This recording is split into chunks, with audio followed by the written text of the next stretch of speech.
This is not a joke. Donald Trump is dead serious here. This idea was just culminated into his empty, rattling brain. Before I get started, please subscribe to this program if you're interested in supporting independent media and the truth and the dissemination of the aforementioned truth. I just said it. You can subscribe to this show. Also, because I'm a man of timeliness, I just started a Facebook page for this program, Dollemore Daily on Facebook. There'll be a link below. Please follow along and support us over on Facebook. I want you to track with this story today. I'm going to lay this out. Donald Trump, I talked about it yesterday, is absolutely, without doubt, intending to cancel the 26 midterms. And I don't mean cancel like we're not going to have elections. I mean cancel any chances of Democrats actually having a shot in the elections because he plans to rig it. There's an all-out assault right now. He's already said, I'm going to read a little bit from his Truth Social about canceling mail-in voting, which he again said yesterday in the Oval Office. And on top of that, he talked about starting a war to straight up cancel elections. And again, a lot of people, he's just joking. Donald Trump's just joking. Just like he was joking about being a dictator on day one and then has ruled as such since being elected. Stop giving Donald Trump the benefit of the doubt if you are a part of the group of the few who are still doing so. Let's start with Donald Trump's predication. Donald Trump's trying to convince the MAGA base that it's a good idea. Why, pray tell, would Donald Trump think that it's such a wonderful idea? Who was he getting advice on our democracy from? Yeah, dictator Vladimir Putin. Oh, Vladimir Putin said something, one of the most interesting things. He said, your election was rigged because you have mail-in voting. He said mail-in voting, every election. He said no country has mail-in voting. It's impossible to have mail-in voting and have honest elections. And he said that to me. It was very interesting because we talked about 2020. He said, you won that election by so much. And that's how he got it. He said, and if you would have won, we wouldn't have had a war. You'd have all these millions of people alive now instead of dead. And he said, and you lost it because of mail-in voting. It was a rigged election, but mail-in voting, Sean.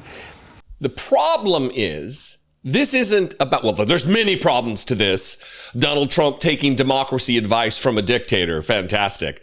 But the other problem with this is the fact that Donald Trump is acting as though it's because of fraud. One, you can't listen to Donald Trump about what's fraudulent and what isn't because he lost the 2020 election and still claims that he won by overwhelming margins. He attempted to overthrow the United States government in order to stay in power.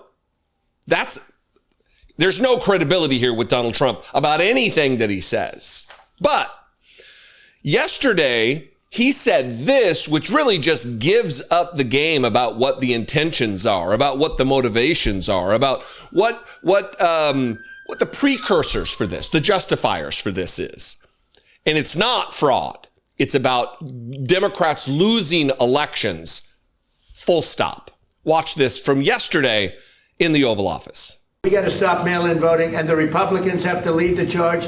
The Democrats want it because they have horrible policy. If you have mail-in voting, you're not going to have many Democrats get elected. That's bigger than anything having to do with redistricting, believe me. It's a slip of the tongue there when he says if you have mail-in voting. What he means is if you end mail-in voting, if you do away with mail-in voting, you're not going to have many Democrats get elected. That's bigger than anything having to do with redistricting. Believe me, believe me, he says.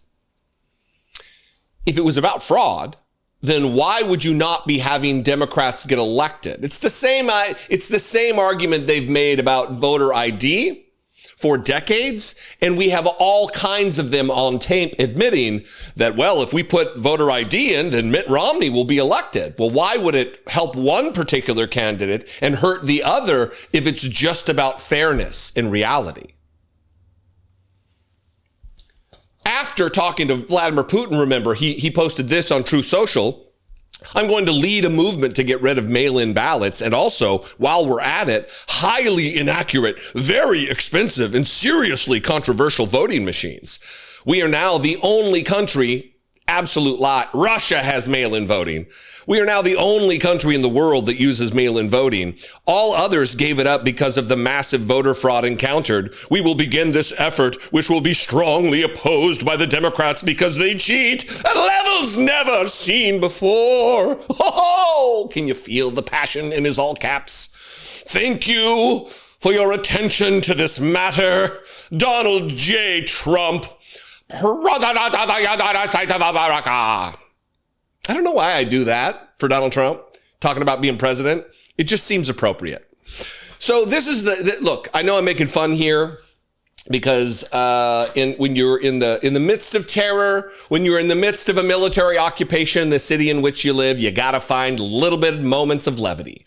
But there are no moments of levity about this next clip where he's talking to Zelensky about having canceled elections or not holding elections in the midst of wartime. You can argue whether that's a good idea. I'm not a giant fan of canceling elections for any reason. And if you wonder why, it's because of this clip. Donald Trump has the idea planted in his head that all he has to do is start a war within the next 3.5 years that persists through the election, and then you just cancel the election. Upon peace, God willing we get peace, are you open to holding an election in your country? Yes, of course. We are open for election, yes. We have to do safety circumstances, and a little bit we need to work in the parliament, because during the war you can't have elections, but we can do security. We need, we need a truth, yes, everywhere, in the battlefield, in the sky, in the sea, yeah, to make possible for people to do democratic, open, legal elections. So you say during the war you can't have elections. So let me just say 3.5 years from now. So you mean if we happen to be in a war with somebody, no more elections? Oh, that's good. I wonder what the fake you like this idea? Yeah. No. Speaking of news, I got a question. All of these evils, all of these anti-democratic ideas, they start off as a tee-hee moment for Donald Trump. And then they take shape. They manifest themselves into our reality. This is not a joke. Donald Trump is dead serious here. This idea was just culminated into his empty, rattling brain. And he will. It might not be a war, but it'll be something else. Some other reason why he is justified. He is legally able to be a president for a third term. Reality isn't something that Donald Trump navigates. It's not something he has a firm grasp on. And because of that, the cult does not have a grasp on it. President Stubb of Finland, and he's somebody that, where are we here? Huh? Where? I'm right here. Oh. Hey, before I get started here, please subscribe to this program. We are on a march to 1.5 million and onward. Please support independent media by subscribing to this channel if I bring you value on a video by video basis. Also, because I'm a man of the times, I just yesterday started a Facebook page for the Dollemore Daily over there. If you're on Facebook and you want to share these videos natively on Facebook to your social network, in an effort to spread the truth and maybe wake some people up, you can do that over there. I would appreciate it very much. Let me ask a question. Is Jake Tapper on vacation? Is Jake Tapper checked out? Is Alex Thompson somewhere raising a pint in a celebratory motion about all the money he made from his book, maligning Joe Biden, looking backward about, Joe Biden was all, he couldn't think and his brain was melting. He forgot everyone, even though he's continuing now this month to be doing speeches. He's not addled. He's out there. Just ridiculous. Where is Jake Tapper? Because yesterday in a meeting in the White House, and I got multiple angles of this is the story that really should be talked about today, because Donald Trump, for all of the efforts of Republicans to paint him as a strong man and together and cognitively aware of what's going on around him, he fades in and out of cognitive acuity. It's just the way it is. It's the way it is with the ailment. You're not always gone. You come in and out, in and out. And yesterday was a moment at a table with European leaders where he was not in, he was out. And the White House tried to cover it up with their shitty editing, with their shitty in the moment cutting cameras back and forth. But luckily for us, we've got multiple angles of this. I'm going to play the first one, and I want you to pay attention to his face. He's directing his attention and the attention of the room, looking for the president of Finland, Stubb, and he can't find him. Awkwardly enough, he was seated right in front of Donald Trump. In this photo, there's probably better photos. I just did one random screenshot. Everyone's looking at the president of Finland. Everyone at the table. And Donald Trump can't see him. And then when he does, and this is what I want you to look at, his face, it's a wash in confusion, in panic. It's vacant. It's a vacant look in his eyes. Alarm, like, oh, you're right there. Oh my God. It's like he's in and out right in the moment. Watch this, and then I'm going to show you the White House clip, and then maybe just for shits and giggles, we'll play them both side by side to show you the effort of the White House to cover up the dear leader's cognition problem. President Stubb of Finland, and he's somebody that, where are we here? Where? Oh, you look better than I've ever seen you look. But you've done a great job, and we wanted to have you here because... Once again, the old bit. Paging Jake Tapper. Jake Tapper, where are you, Jake Tapper? Where are you when we need you, Jake Tapper? Media missing the moment. This is the story of the day. This is the story of the week. This is the story of the second term of Donald Trump, and they're nowhere to be found. They are here giving Donald Trump the benefit of the doubt in every moment that they could possibly muster.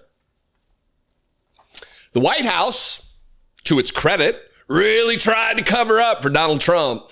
This next clip is the same exact moment cut from the White House feed, from the White House YouTube channel. And it paints a very different picture of that same moment where he's vacant and panicked and absolutely confused. President Stubb of Finland, and he's somebody that, where are we here? Where? Oh, you look better than I've ever seen you look. But you've done a great job, and we wanted to have you here because you're somebody that we all respect. And you've had a lot to do with the success, I think, and the potential success. And thank you very much for being here. We appreciate it. So the White House camera operators, switcher operator, cuts away to avoid the confusion of Donald Trump. Cuts away so you don't see the layout of the table, that the guy he can't see and doesn't know where he is right in front of him.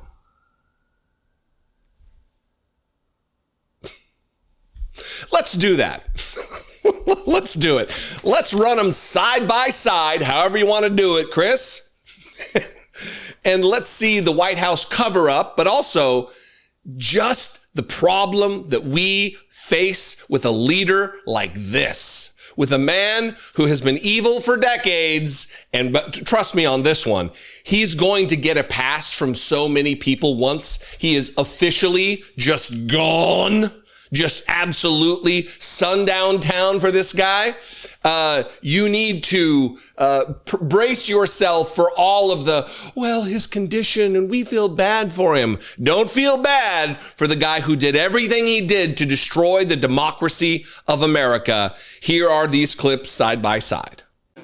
President Stubb of Finland, and He's somebody that, where are we here? Huh? Where? I'm right here. Oh, you look better than I've ever seen you look. But you've done a great job, and we wanted to have you here. They're trying to cover. They're trying to rewrite in real time the narrative of what is taking place right before our eyes and their eyes. They're complicit in a cover-up of Donald Trump's cognition. Who's not reporting on this? Well, just about everybody. Jake Tapper especially. Alex Thompson, he could be furiously penning another book right now. Where are they? Where are they?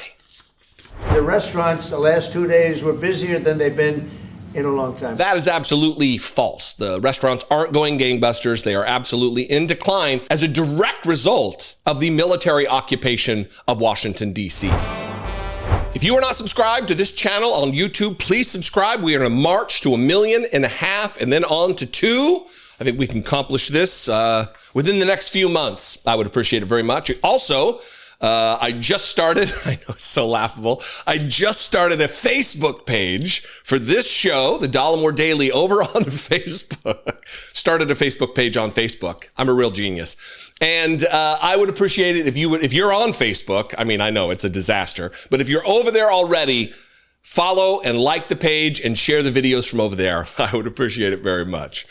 Let me share a headline with you from 2 days ago, right? It's the 19th today. 2 days ago, on the 17th of August, this article, this headline was on WUSA Channel 9 here in Washington, D.C. Reservations plunge across D.C. restaurants after Trump's police takeover. Online reservations dropped more than 25% in the days following President Trump's announcement that he was federalizing D.C. police, according to Open Table Data, which is a restaurant reservation site. They would know, right? We got the data. We got the evidence. Empirical data to point to. None of that matters to Donald Trump. But the date of this article is what's important. The 17th, 2 days ago, because yesterday Donald Trump started saying the exact opposite to try to counter the facts, the reality on the ground of the situation. You know, the business-friendly Republican Party, they're all about trying to boost the economy and being good for the economy, right? So why would they do the thing they did that destroys the economy of the nation's capital, that destroys the restaurant business, the bar business, the entertainment industry, the service industry in this city? There's a chart that I'm going to show you in a little bit, but first I want to show you Donald Trump trying to cover this by just saying the opposite. He doesn't provide any evidence of it. It's all anecdotal. My friend said this. Melania and I went out to dinner. They didn't. I searched. When a president goes out to eat in Washington, D.C., it's headlines. It shouldn't be, but it's headlines. One of Brittany and I's favorite restaurants here in the city, it's called Red Hen, and Biden and Jill were eating there like a week after at the exact same table that we ate at. It's not like some fancy expensive place. It's just a great restaurant, but it made news. It was a big deal that they went to Red Hen. It's a big deal when a president goes out into the city because, one, it's kind of a clusterfuck. The Secret Service takes over and the whole area is hard to get into, as you could imagine. You know, it makes headlines. So when he says that they went out to dinner, they did not. Anyway, so yesterday in the Oval Office, Donald Trump counters this by just saying the opposite with no evidence. And then he said it again on Fox News. Here's the Oval Office clip. It's remarkable. And brace yourself for the chart because it's coming. He said, what you've done is incredible. And I think the people realize it. But the press says, he's a dictator. He's trying to take over. No, all I want is security for our people. But people that haven't gone out to dinner in Washington, D.C. in 2 years are going out to dinner, and the restaurants the last 2 days were busier than they've been in a long time. Thank you. I walked around yesterday with MTG. If you could walk around with DC with MTG and not be attacked, the city is safe. Yes. That last voice you heard there was Brian Glenn, the boyfriend of Marjorie Taylor Greene. I think he's auditioning to be the next nursemaid for Donald Trump. Maybe Will Scharf is getting ready to go on vacation and they need a replacement. And that's what Brian Glenn is going to serve as. But that is absolutely false. The restaurants aren't going gangbusters. They are absolutely in decline as a direct result, and we'll get to the chart, but as a direct result of the military occupation of Washington, D.C., of federal agents just hogging the sidewalks, walking 5 abreast down the sidewalks, intimidating the citizenry, intimidating gig workers, harassing citizens. So Donald Trump took to Fox News, of all places. Shocker that he's going to go there to disseminate state-proffered propaganda. And he said the same exact lie. And then we'll get to the chart. But Mr. President, now I'm doing something that I'm having such fun with because I'm helping people. I've made Washington, D.C. just an incredible place in literally 4 days. I have friends that say they're going out to dinner. Did you see what's happening with the restaurants? They're bursting. Yes, they were all closing and going bankrupt. I mean, it would be. It would be great. There's a guy named Sean Hannity. He might take a very lovely young lady that he knows very well to dinner in Washington, and they don't have to. And she's sitting right next to you, by the way. That's right. But Mr. President, I don't want to get him in trouble, so I better explain exactly. We don't want any secrets here. But That's exactly right. that's the greatest relationship. I hope I'm not breaking any news. This could be the biggest. Hey, this could be the most important thing I said. But let me tell you, those are two great, Ainsley and Sean, great people. And when they go out to dinner, I don't want to see them get mugged. Now they can go out, they can hold hands, they can walk down the street. They're both superstars. I want to know who makes more money because she's got to be making a lot. Mr. President, we're so happy for them. But on the As an aside, what's the saying about wrangling cats? Or that's Donald Trump with any interview whatsoever. He's talking about how he saved Washington, D.C., that Ainsley Earhart, the one who wants to protect the majority, she's so tired of protecting the minority. I love, every time we talk about Ainsley, we got to play this clip. I do want to say that it is because we protect the rights of the minority, and listen, we have separation of church and state in this country. What about the majority? Okay, I'm so tired of protecting the minority. What about the majority? Okay, I'm so tired of protecting the minority. So that Ainsley Earhart and Sean Hannity can now walk down the streets of D.C. Please, Sean Hannity and Ainsley Earhart, walk down the streets of D.C. holding hands. Oh, please. Not that you'll be harmed, but you'll be spoken to. Absolutely. Look, all of this is complete bullshit. It's not even the only headline. Here's one from The Guardian. Washington, D.C. restaurants suffer sharp drop in diners since Trump crackdown. Eating out drops by up to 31% amid federal takeover of policing that Democrats call a stunt to distract from Epstein. Yeah. So here's this graph. Look at this from Open Table. Restaurant reservations have plummeted since President Trump announced D.C. takeover. Online reservations at restaurants in nation's capital dropped by more than 30% just 2 days after Trump announced he would take emergency control of police, according to data from Open Table. And you can see the previous dip over here is right around July 4th, right around the time that this city, by the way, if you don't know, because this is a lot of federal workers, a lot of people who work for the government, a lot of people who are not natively from here, like myself, not natively from here, they go home for holidays. They travel for the holidays. It's kind of nice living in D.C. on a holiday because traffic is gone. You can get reservations at restaurants really easy. People check out, right? Look at that dip. It's like the holiday of holidays, and it's just the middle of August.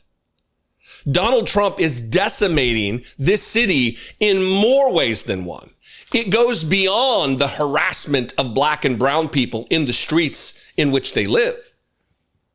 It goes to an economic devastation, an economic harassment of this city.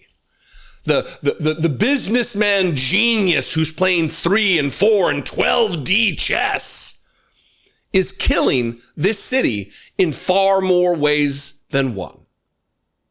And all to project strength and power because it is safe in D.C. You can walk around at night in D.C. I do it very frequently, multiple times a week. I'm out at night. Don't feel unsafe. Don't have to look over my shoulder. I do now because we've got roaming gangs of federal agents with masks on in the streets of Washington, D.C. Anyway, a little reality check for you. I would appreciate you sharing this video, whether it be from YouTube or on Facebook, the new Dollemore Daily Facebook page. I'm very proud of it. Yeah, like 5 people like it. So please make that number go up. I would appreciate it very much. You can comment below either on Facebook or on YouTube. You can also call the voicemail line 714-576-4054. And of course, as always, you can email me daily@dollemore.com. Our law enforcement officers are telling us that people are coming up to them on the street, and they said a lot of people are walking by whispering, saying, "Thank you, thank you, thank you."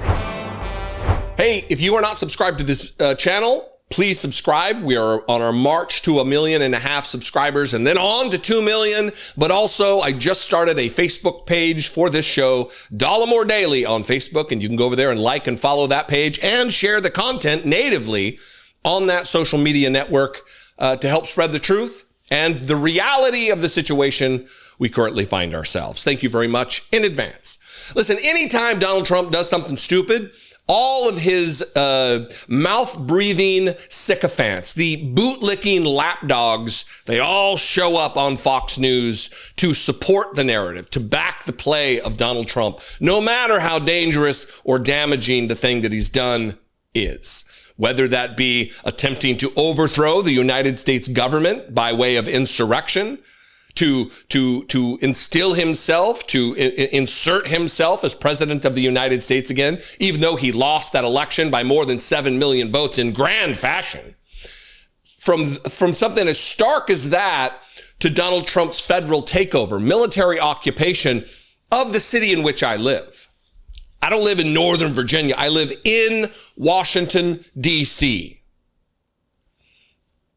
Pam Bondi, Kristi Noem, both rushed to the cameras to try to back the narrative of Donald Trump. And it is remarkable the lies that they will tell in service to Donald Trump. Some of the most unbelievable shit. And all they do is really just follow the Donald Trump playbook. You know, all the stories Donald Trump tells about big, strong men with tears in their eyes, all of that. Thank you, sir. Sir, thank you very much, sir. All of the thing, you know, that never, ever has happened. Well, Pam Bondi on Fox News kind of took a play from that. She spun that idea a little bit, telling the Fox News propagandists on the other end of the camera that people are walking, her federal agents are telling her that people are walking up to them and whispering, "Oh, thank you. Thank you for being here. Oh, we finally feel safe. Thank you."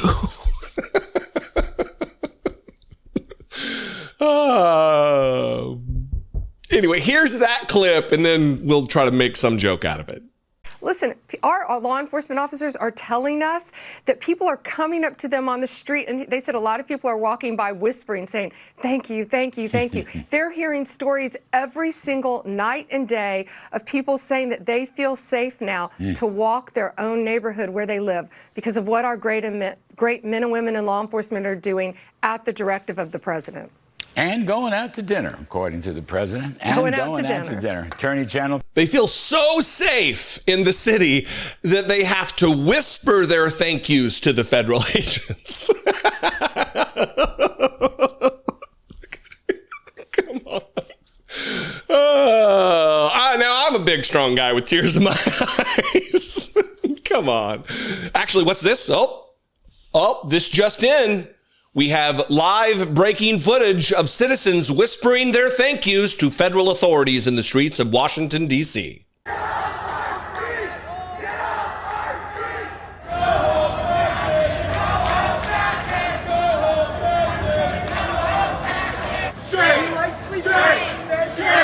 Oh, you guys are ruining this country. You know that, right? Shame on you! Shame! Shame! Shame!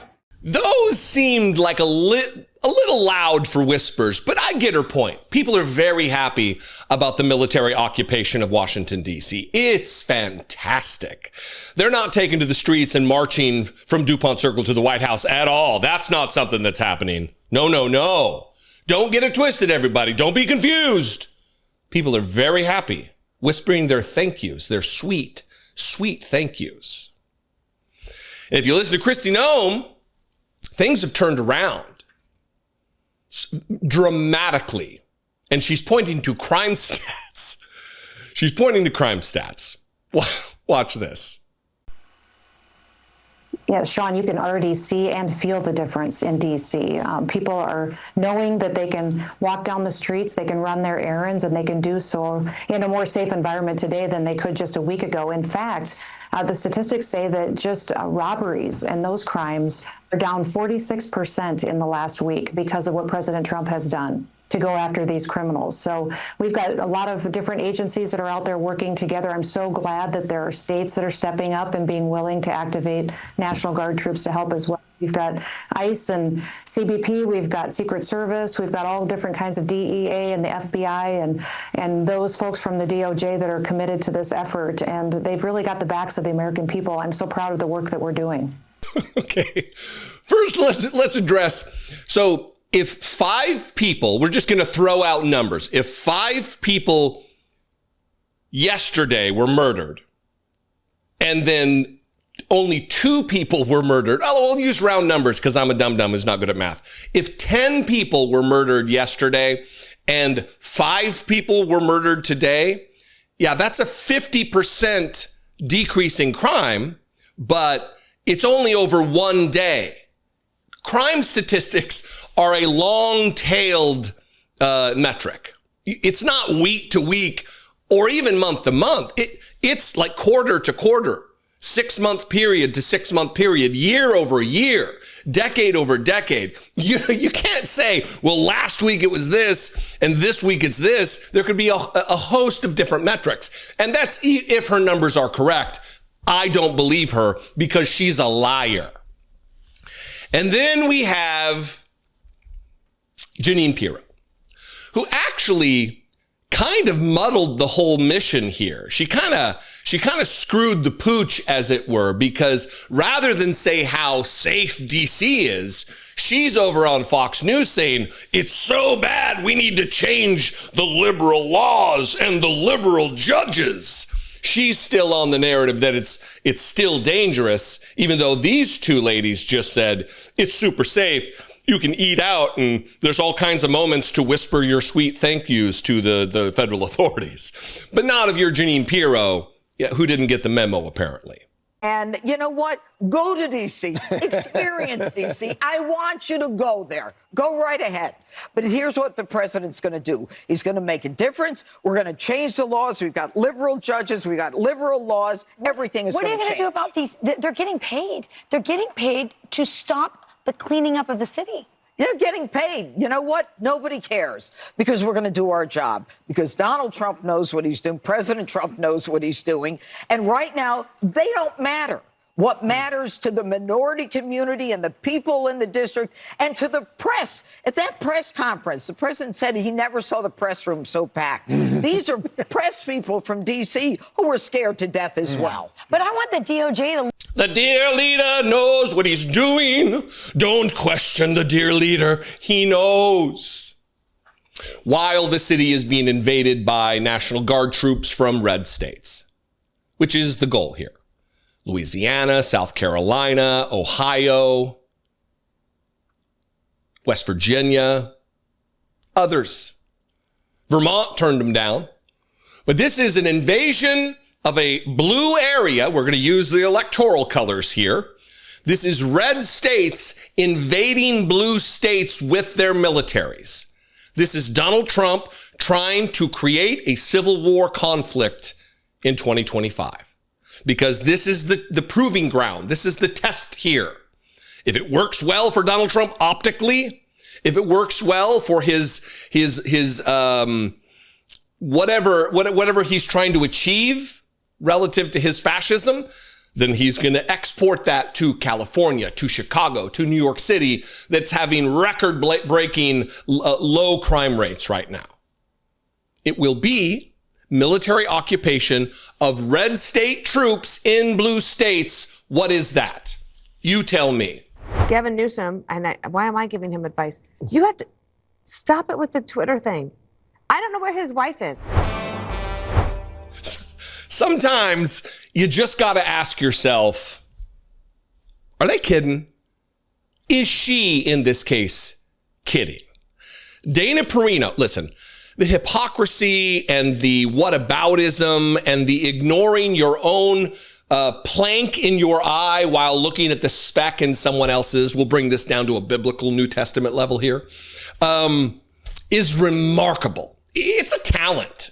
It really is. The ability to develop within you no dignity, no shame it's something, right? I don't have the ability. I'm not skilled in the art of hypocrisy like Republicans are and like Dana Perino is, who was on Fox News yesterday and had the temerity, just the absolute gall to attack Gavin Newsom for his Twitter account. That, if you haven't seen it, by the way, look, I'm no fan of Gavin Newsom. I made that pretty clear. And that's fine. I disagree with him. I'm not a fan of people who sit down and break bread with Nazis and platform people like Steve Bannon and Charlie Kirk. It's a big time mistake. Same thing with Josh Shapiro sitting down with Ted Nugent. What are we doing here, Democrats? Aside from that, though, if it ends up being Gavin Newsom against Donald Trump or whoever the Republican is, I'm voting for Gavin Newsom every day, all the time, right? So Dana Perino is attacking Gavin Newsom, who is right now on Twitter, it's banger after banger after banger in just emulating Donald Trump. All it is operating on Twitter exactly like Donald Trump does on Truth Social. And she is taking Gavin Newsom to task for a straight up copycat, saying it's inappropriate the way he's behaving on Twitter. And if I was his wife, I would say, stop it. What? No message for Donald Trump. No chastisement for Donald Trump. None of that. It's all geared and aimed directly at Gavin Newsom, who, by the way, is not writing the tweets. He's got some brilliant, very funny people working for him to operate this Gavin Newsom press office account. Here's Dana Perino, and then I'm going to show you some hilarious examples of what she's so beside herself about. The other thing is, or at the debate, the other thing for me is that for the last week, Gavin Newsom, and why am I giving him advice? You have to stop it with the Twitter thing. I don't know where his wife is. If I were his wife, I would say, "What? You are making a fool of yourself. Stop it. Do not let your staff tweet. And if you're doing it yourself, put the phone away and start over." And if he's got a big job as governor of California, but if he wants an even bigger job, he has to be a little bit more serious. Your job's too important, Gavin Newsom, to be playing games, to be being mean on Twitter, she says. Let's take a look. Here is I see what she means. Yeah, maybe she's got a point. I hate Kid Rock - Gavin, whatever his middle name is, Newsom. Yeah, he shouldn't be. Oh, wait. Oh, I see. Yeah, that's funny. He's just doing the exact same thing as Donald Trump. I hate Taylor Swift. Is she kidding? How does she look at herself in the mirror? It's probably easier now after all of that plastic surgery than it was a few years ago. Here's another one from Gavin Newsom's press office. It's a quote tweet of Donald Trump's Rapid Response 47, official White House photo by Daniel Torek.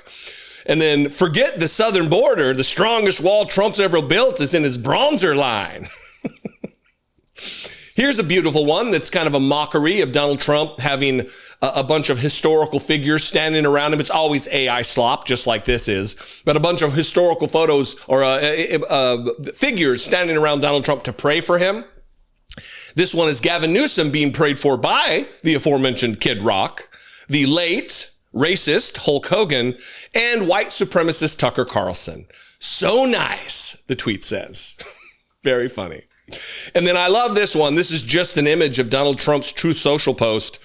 And it says, wow, very few all caps, low energy. Now that's funny because most of the posts that are on the page are just all cap screeds, absolutely just copying Donald Trump. Here's one from Donald Trump's like Covfefe V2 over here. Donald Tiny Hands has written his autobiography this morning. Unfortunately, low IQ. He spelled it wrong. Beta. Soon you will be fired, Beta, because of my perfect, beautiful maps. Thank you for your attention to this matter. Gavin, whatever his middle name is, Newsom. That's funny, right? It's funny. And that has Dana Perino apoplectic. That has Dana Perino whining and crying and attacking Gavin Newsom when all they're doing is just doing the Donald Trump. It's not even parody. It's just a ripoff. And she's upset with Gavin Newsom and not with the fact that Donald Trump is creating that none of these tweets would exist if Donald Trump was a normal person. None of these tweets would exist if Donald Trump behaved himself, comported himself like the president of the United States and not like a fucking mean girl, not like a bully, not like Gavin Newsom and telling Taylor Swift that he hates her. Not normal. Normal for Republicans. Normal that, oh, why are you fighting back? You should be just laying down and surrendering. Oh, what are we going to do? What do you think? You can tell me over in the comments on the Dollemore Daily Facebook page. You see what I did there? You can also call the voicemail line 714-576-4054. And of course, as always, you can email me daily@dollemore.com. If you want to help support this work, for $2 a month, you can become a channel member right here on the YouTube. There's a subscribe feature over on Facebook. I don't know if I'm going to be using that, but we'll see. And we also do Patreon, which is very important. It covers a lot of the overhead of this channel and of this operation, and they take a lot less money. So you can go to patreon.com/IDoubtItPodcast and help support over there. I love and appreciate you very much. I'll see you next time. Be genuine and take care of one another. Many of you are aware that my dear friend and brother of choice, not of blood, Brett McAfee, suffered a near-fatal medical emergency last summer while our families were on vacation in Scotland. I appreciate to no end the outpouring of support for Brett that you all gave. And I'm also very happy to report that he is safe and healing and working that long path of recovery. What I've probably not told you about Brett is that beyond being an excellent friend, he's also a talented writer. We have been the best of friends since we were kids, and I have been continually inspired by his creativity and by the truly singular take that he has on life. Over 2 decades ago, he wrote a poem called The Grateful Child. It's an acknowledgement of all the simple strengths that we tend to overlook. Written from the perspective of a young person, multiple grateful children express gratitude to their parents for the elements that make them who they are. The accounting of these everyday gifts inspires a clear reminder that we should not take anything for granted. I've shared Brett's remarkable poem with numerous people over the years, and a reoccurring response is that this should be a book. Well, we finally decided to listen to those people. The Grateful Child is not only a children's book for adults in your life, it's also an adult's book for children in your life. Everyone will appreciate its straightforward yet elegant celebration of life's little endowments. Click the link below to pre-order now, or simply scan this QR code and order your copy or copies today. But this being an illustrated book, we could not survive on the words alone. To pair with Brett's touching words, we searched all over for an illustrator who could bring the Grateful Child to visual life. We landed on somebody right here in the community from this show. Leah Farshid is an internationally acclaimed illustrator who, like you, is also an audience member. The moment we saw the first images that Leah drew to accompany Brett's text, we knew we had a perfect combination. It brings me tremendous joy to share my best friend's beautiful poem and Leah's spectacular images with the world. Everyone can benefit from The Grateful Child, just as I benefit from Brett's lifelong friendship. Share this beautiful book with your children. Share it with your parents or other relatives. The Grateful Child is an easy and exceptional way to show appreciation for someone in your life, young or old. Support someone you love and support this channel by giving The Grateful Child. Click the link below to pre-order now or simply scan this QR code. I am pretty sure your children need a copy. And your mom, your nieces and your nephews, your Grandpa Charlie too. Don't forget Grandpa Charlie. I think he'd love this. Make The Grateful Child a part of your life. It has been such an excellent part of mine.